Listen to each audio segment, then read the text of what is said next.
This is David Myers, Community Liaison and Activist for Great Futures Family Services, coming to you with another motivational moment. And with this being Black History Month, we're going to be shifting gears here a little bit. We're going to be reading from the book Dirty Little Secrets about Black history, its heroes, and other troublemakers. And the author of this book is Dr. Claude Anderson.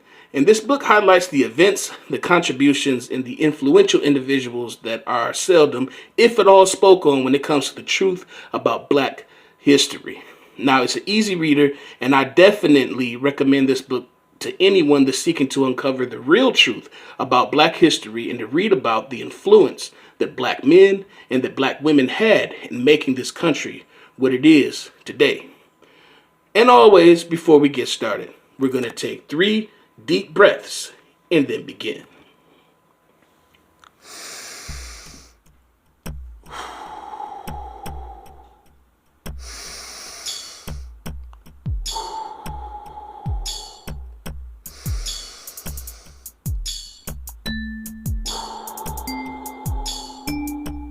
And it reads, Black Americans were more involved in mass public transportation a century ago than they are today.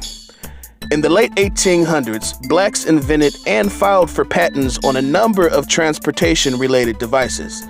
As examples, in 1897, A.J. Beard invented a train car coupler. In 1888, A.B. Blackburn invented the railway signal. In 1874, Brown and Latimer invented a water closet for railway cars. In 1897, A.R. Butler invented a train alarm, and in 1891, George Tolliver invented a propeller for vessels. Although they were fresh out of slavery, and the literacy rate among slaves was 50%, Black inventors filed hundreds of patents for transportation devices. What was even more impressive was their ability, with limited capital and training, to develop businesses in nearly all forms of public transportation. Blacks built and operated their own railroad lines in Pine Bluff, Arkansas, and Jacksonville, Florida. How these railroad lines compared to whites are unknown, but the Black-owned railway in Pine Bluff, Arkansas, was eventually taken over by whites. Blacks were much more competitive in the public bus business. From the 1930s until the early 1960s, blacks in Winston-Salem, North Carolina, had the distinction of owning and operating the only city charter black bus line in America, the Safe Bus Company. The company had over 500 buses, maintenance buildings, and other properties. It was a major employer of black drivers, mechanics, maintenance crews, and administrative staff. Although for years the company serviced only black communities, in the 1950s it won the bid against the Duke Power Bus Company, the city's white-owned line, and began servicing both black and white communities. The integration process and black efforts to ride on the front of white buses hurt the black bus line.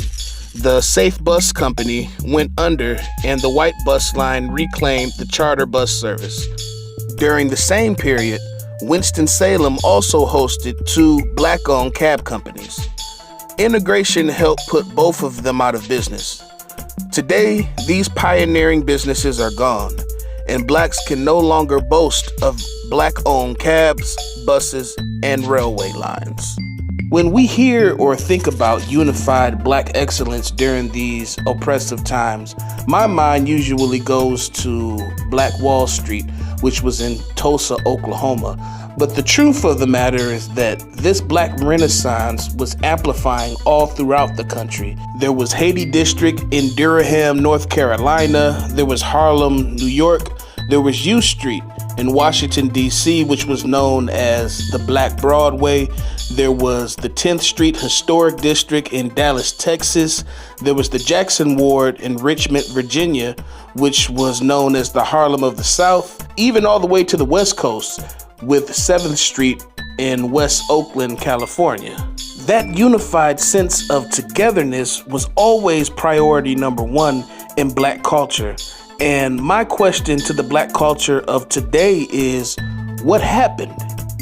You know, I find it beyond interesting that the response, or shall I say rebuttal, to the phrase Black Lives Matter tends to be all lives matter, even though historically, systemically, and blatantly, that couldn't be farther from the truth. And when these fundamental facts and startling statistics are spoken on, it's usually denied with racial rhetoric or embraced with an indifferent demeanor from those that have the ability to right many of these wrongs of the past.